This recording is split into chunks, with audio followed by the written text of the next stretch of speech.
کہ مغرب کی نماز کیوں فرض کی؟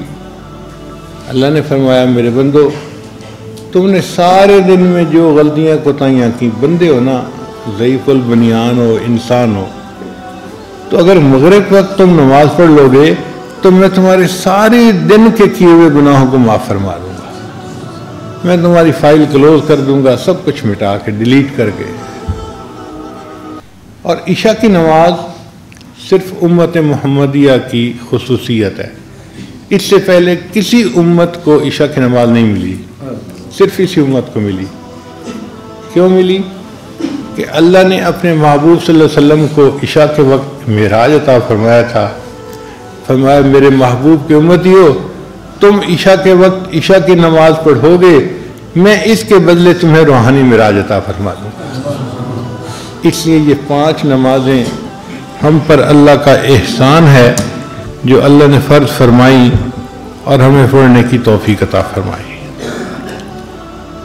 سوال پیدا ہوتا ہے کہ فرضوں میں 2 رکعت فرض، 3 رکعت فرض، 4 رکعت فرض مختلف نمازوں میں ہوتے ہیں، ایسا کیوں ہے؟ 1 رکعت فرض کیوں نہیں؟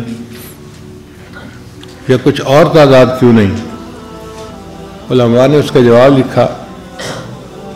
اللہ تعالیٰ قرآن میں فرماتے ہیں جاعل الملائکۃ رسلا اولی اجنحۃ مثنی وثلاث ورباع، اللہ نے فرشتوں کو بنایا کسی کے 2 پر، کسی کے 3 پر، کسی کے 4 پر۔ میرے بندو فرشتوں کو پرواز ملتی ہے 2 پروں سے، 3 پروں سے، 4 پروں سے۔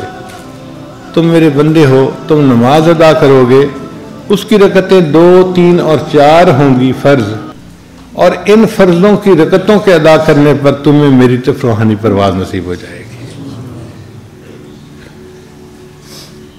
پھر ایک سوال پیدا ہوتا ہے کہ صبح سے لے کے عشاء تک کی نمازوں میں 17 رکعتیں فرض واجب کیوں ہیں؟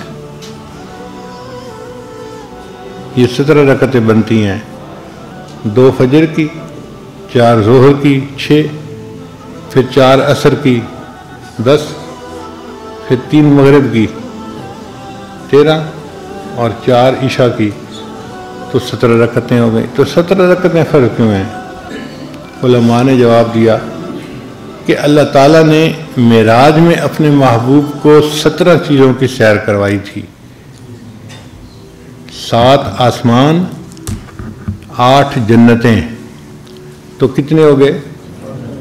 8 اور 7 اور 1 عرش اور 1 کرسی، تو 17 رکعتوں کی سیر کروائی تھی، اس کے بدلے اللہ نے ہمیں 17 رکعتیں عطا فرمائی۔